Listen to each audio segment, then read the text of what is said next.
Мексиканские картели объявили войну правительству страны. Вся Мексика в огне. Отменены авиарейсы, перекрыты дороги, горят самолеты, машины, здания. Трамп дал Ирану 48 часов. Тегеран подготовил план на случай ликвидации аятоллы и высшего командования. Венгрия заблокирует 20-й пакет санкций Евросоюза против России, потому что россияне разбомбили нефтепровод «Дружба», и теперь по нему не идет нефть. Новое покушение на Трампа – спецслужбы Соединенных Штатов против человека с ружьем в Мар-а-Лаго. Когда конспирация не твой конек. Дональд Трамп зажал нос, изменил голос и анонимно позвонил в прямой эфир одного из телеканалов. В итальянской Вероне состоялась церемония закрытия зимних Олимпийских игр, а организаторы подсчитали, сколько и чего съели спортсмены. А теперь об этом подробно и по делу. Это один день. Подпишитесь, поставьте лайк этому видео и оставьте свой комментарий. Заранее спасибо и начинаем.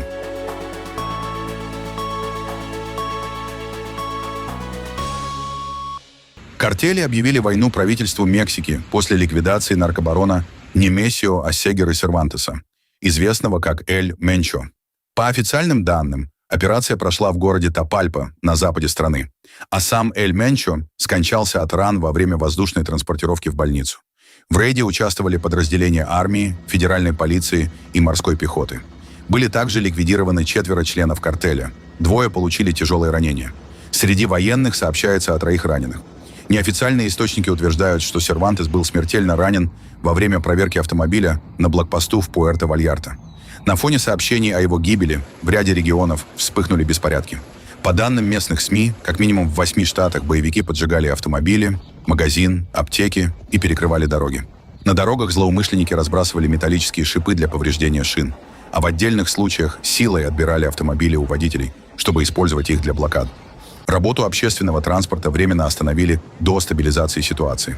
В штате Халиско введен режим чрезвычайной ситуации и активирован красный код безопасности. Насилие распространилось и на другие штаты, где картель «Новое поколение Халиско» имеет влияние, в частности Мичоакан и Гуанахуато. В штате Найрит власти сообщили о повреждениях по меньшей мере в 9 муниципалитетах и закрыли часть федеральных трасс. Жителей призвали не выходить из дома и избегать мест скопления людей. Из-за блокады возникли риски задержек медицинской помощи. Посольство Соединенных Штатов в Мехико рекомендовало американским гражданам в регионе оставаться в укрытиях до особого распоряжения. Будьте внимательны к своему окружению. Избегайте мест, где действуют правоохранительные органы. Найдите убежище и сведите к минимуму ненужные перемещения. Следите за обновлениями в местных СМИ. Следуйте указаниям местных властей и в случае чрезвычайной ситуации звоните 911. Избегайте скопления людей. Сообщайте семье и друзьям о своем местонахождении и самочувствии. Эль Менчо считался самым влиятельным наркобароном страны после ареста Хоакина Гусмана в 2016 году, а Штаты ранее назначали награду в $15 миллионов за информацию о его местонахождении. Будущий наркобарон родился в бедной семье, бросил начальную школу и в юности зарабатывал на жизнь выращиванием авокадо. В 1980-х он нелегально жил в Штатах, где несколько раз арестовывался за продажу наркотиков, после чего в начале 90-х был окончательно депортирован в Мексику. Уничтожение лидера картеля рассматривается как крупный успех президента Мексики Клаудии Шейнбаум в борьбе с наркоструктурами и может укрепить ее позиции в отношениях с Дональдом Трампом, неоднократно призывавшим к жестким мерам против картелей. Однако дальнейшее развитие ситуации будет зависеть от того, смогут ли власти быстро подавить волну насилия, вызванную смертью одного из самых жестоких и разыскиваемых преступников региона. Axios со ссылкой на высокопоставленного американского чиновника сообщает, что Соединенные Штаты готовы провести переговоры с Ираном 27 февраля при условии, что Тегеран в течение 48 часов представит детальный проект предложения по ядерной сделке. По данным издания, третий раунд может стать последним шансом, который президент Дональд Трамп готов предоставить перед возможным началом масштабной военной операции. В Женеву 27 февраля готовы прибыть спецпосланники Стив Уиткофф и Джаред Кушнер, выступающие за продолжение дипломатических усилий. В Вашингтоне допускают обсуждение промежуточного соглашения до достижения полноценной договоренности по ядерной программе. При этом рассматривается возможность символического обогащения урана Ираном при условии исключения пути к созданию ядерного оружия. В то же время сенатор Линдси Грэм призвал Трампа не отказываться от жестких мер и игнорировать рекомендации окружения, выступающего против ударов. По информации источников, окончательное решение о военной операции пока не принято. Однако президенту уже представлены различные сценарии, включая ликвидацию Хаминеи и его сына. Одновременно немецкое издание Bild сообщает о возможном ударе по Ирану уже в ближайшие дни со ссылкой на источник, близкий к администрации Белого дома. По данным газеты, в регионе сосредоточена крупнейшая со времен войны в Ираке американская военная группировка, а в Средиземном море находится атомный авианосец USS Gerald Ford. В Белом доме подчеркивают, что дальнейшие действия будут зависеть от готовности Тегерана представить конкретные предложения и продемонстрировать прогресс на переговорах.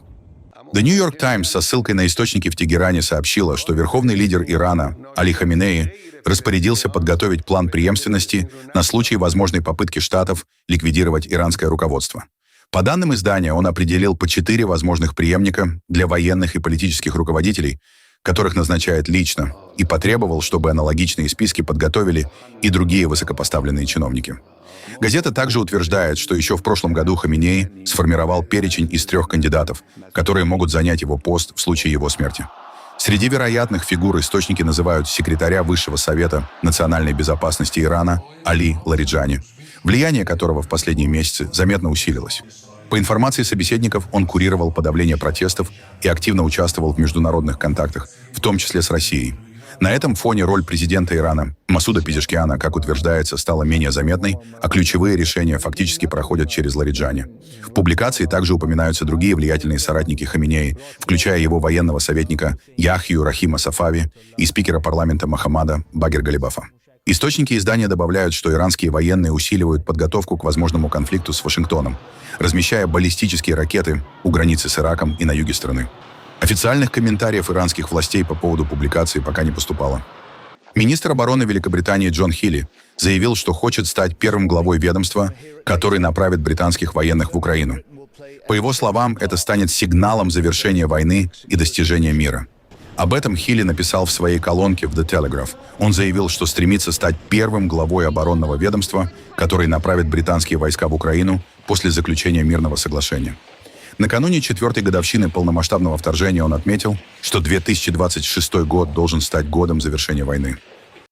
«Я хочу быть тем министром обороны, который направит британские войска в Украину, потому что это будет означать, что эта война наконец завершена.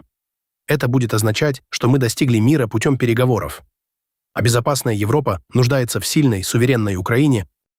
В понедельник Будапешт заблокирует принятие Евросоюзом 20-го пакета санкций против России, поскольку Украина якобы намеренно не ремонтирует нефтепровод «Дружба».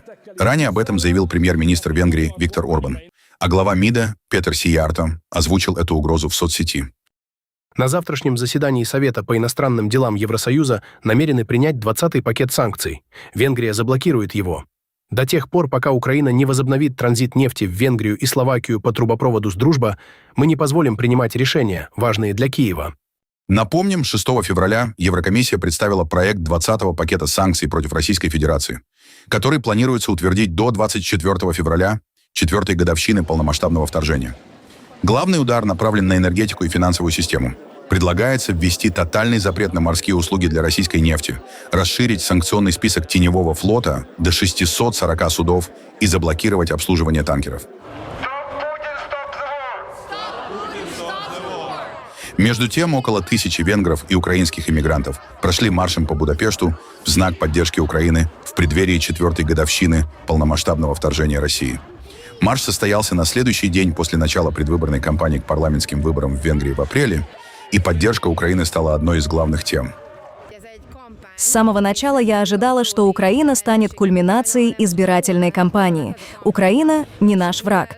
Это кампания Орбана, и поскольку многим не нравится Виктор Орбан, это не изменит их мнение. Наоборот, они поймут, что Украина не виновата ни в этой кампании, ни в войне. Лучше всего было бы, если бы войну можно было выиграть в короткие сроки, и это выбило бы почву из-под ног Орбана, но, к сожалению, я не знаю, когда этого можно ожидать. Надеюсь, скоро. Я живу здесь 4 года, и венгры относятся ко мне очень хорошо. Но внешняя политика Орбана очень тревожит и пугает. Я думаю, что эта правительственная антиукраинская кампания тоже контрпродуктивна. По крайней мере, я на это надеюсь. Мы не должны быть враждебны друг к другу. Президент США Дональд Трамп заявил о намерении направить в Гренландию американский госпитальный корабль для оказания помощи жителям острова, которые, по его словам, не получают необходимого лечения. В В сообщении он отметил, что решение принято совместно с губернатором Луизианы Джефф Лендри и что судно уже находится в пути. В свою очередь, министр обороны Дании Троэльс Лунд Поульсен заявил, что Копенгаген не располагает информацией о подобных планах Вашингтона и не видит необходимости во внешней медицинской помощи. По его словам, жители Гренландии получают бесплатные медицинские услуги на месте или, при необходимости, проходят специализированное лечение в Дании. В качестве иллюстрации к своему посту Трамп использовал изображение USNS Mercy, одного из двух госпитальных судов ВМФС США. Причем Трамп в своем посте при этом специально отметил, что судно уже в пути. Между тем, выяснилось, что оба госпитальных судна, и упомянутый Трампом USNS Mercy и USNS Comfort, сейчас стоят на ремонте в сухих доках в Мобиле, штат Алабама. Дополнительное внимание к региону привлек еще и инцидент с американской подводной лодкой у побережья столицы Гренландии Нуук. Объединенное арктическое командование Дании сообщило об эвакуации члена экипажа, нуждавшегося в срочной медицинской помощи, с субмарины, находившейся примерно в 7 морских милях от города. Военнослужащего доставили в медицинские учреждения Гренландии и больницу в Нууке с использованием датского вертолета Seahawk. При этом факт операции был официально подтвержден датской стороной. Ситуация, подходящая для ситкома категории «Б». В эфир американского общественного парламентского телевидения C-SPAN дозвонился некий Джон Баррон и начал критиковать демократов и решение Верховного суда об отмене тарифов Трампа. В сети считают, что это был Дональд Трамп, только он зажал нос, чтобы изменить голос. Chuck Schumer, who can't cook a cheeseburger. Of course these people are happy. Of course these people are happy. Подтверждений, что это был именно Дональд Трамп, нет. Но в 80-е и 90-е годы Трамп уже притворялся Барроном, чтобы хвалить самого себя в телефонных звонках на радио и телевидении. Просто сравните голос и интонации. And then during that period of about 5 months, And you have the woman earlier, I assume she's a woman, she's a Democrat, but she said... Секретная служба Соединенных Штатов объявила о том, что вооруженный мужчина был застрелен при попытке незаконного проникновения на охраняемую территорию Мар-а-Лаго, резиденции и частного клуба Дональда Трампа во Флориде. На момент инцидента президент находился в Белом доме в Вашингтоне, как и первая леди Мелания. По данным секретной службы, неизвестного мужчину заметили у северных ворот Мар-а-Лаго с предметом, похожим на дробовик, и канистрой с топливом. По данным Fox News, стрелявшим оказался 21-летний Остин Такер Мартин из Северной Каролины. Сообщается, что за несколько дней до инцидента его семья объявила мужчину пропавшим без вести. Следствие полагает, что он направился во Флориду и по дороге приобрел дробовик. Такой вывод сделан на основании найденной в его автомобиле коробки от оружия. Остин въехал через северные ворота Мар-а-Лаго, когда оттуда выезжал другой автомобиль. Служба безопасности обнаружила, что некий человек проник на внутреннюю территорию Мар-а-Лаго.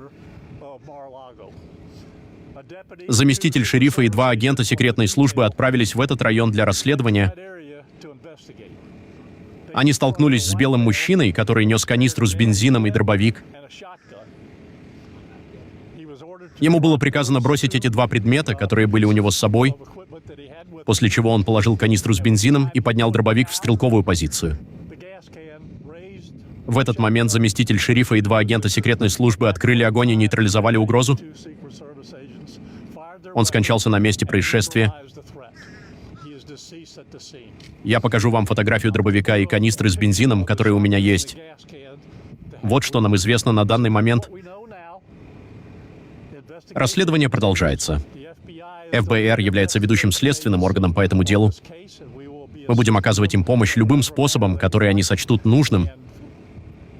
И они будут нести ответственность за ответы на любые другие вопросы в соответствующее время.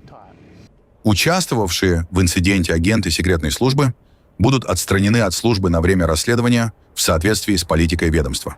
Сейчас следователи работают над составлением психологического профиля стрелка и установлением мотива. Это не первая попытка незаконного проникновения в Мар-а-Лаго. Летом 2025 года 23-летний мужчина перелез через стену, чтобы, по его словам, обсудить Евангелие и сделать предложение внучке Трампа.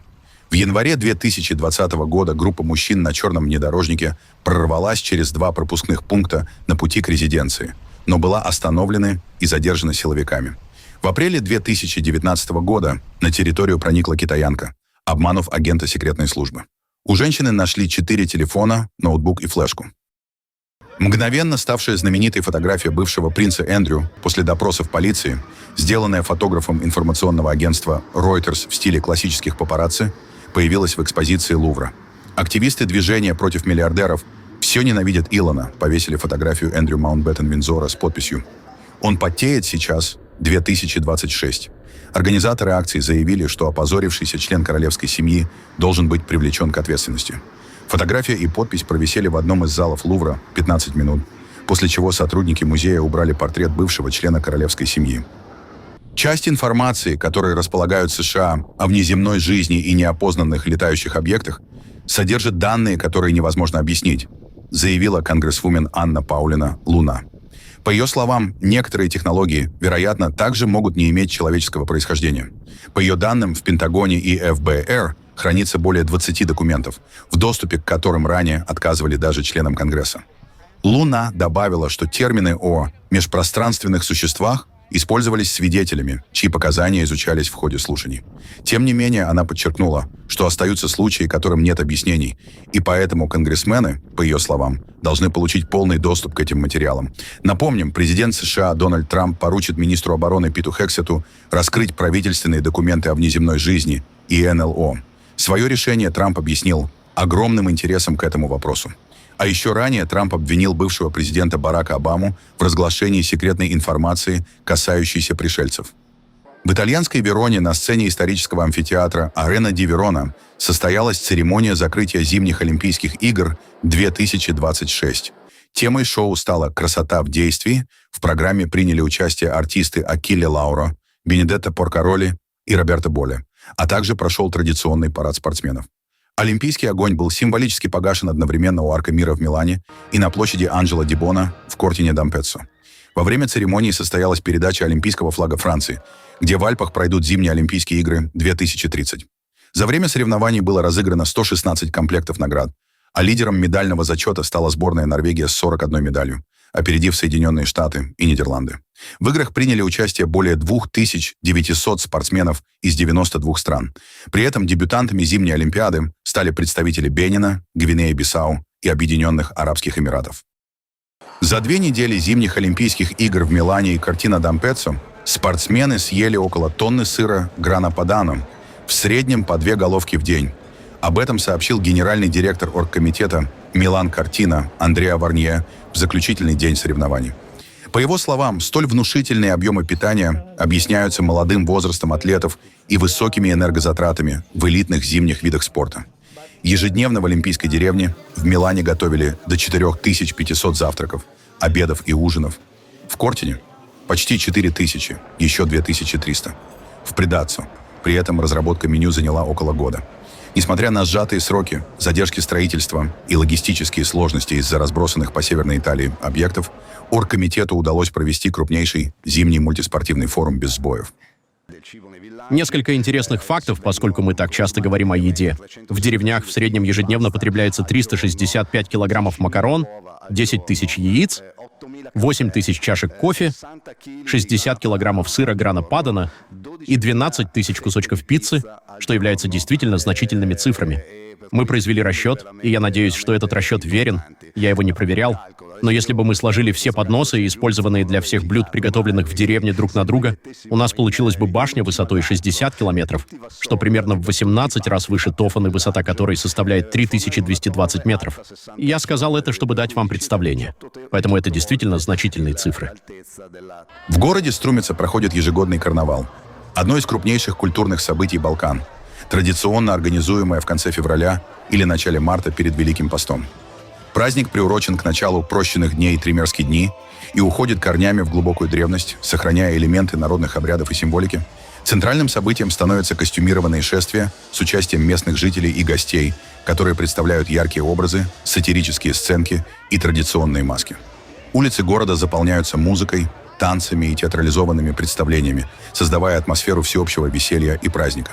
Карнавал ежегодно привлекает тысячи участников и туристов, предоставляя возможность познакомиться с македонскими традициями, культурой и национальным юмором. Мы участвуем в карнавале уже 5 лет, чтобы сохранить наши традиции и просто повеселиться. Маска символизирует кактус. Кактус на карнавале символизирует то, что, как бы ни была трудна жизнь, в конце концов она все равно оказывается прекрасной.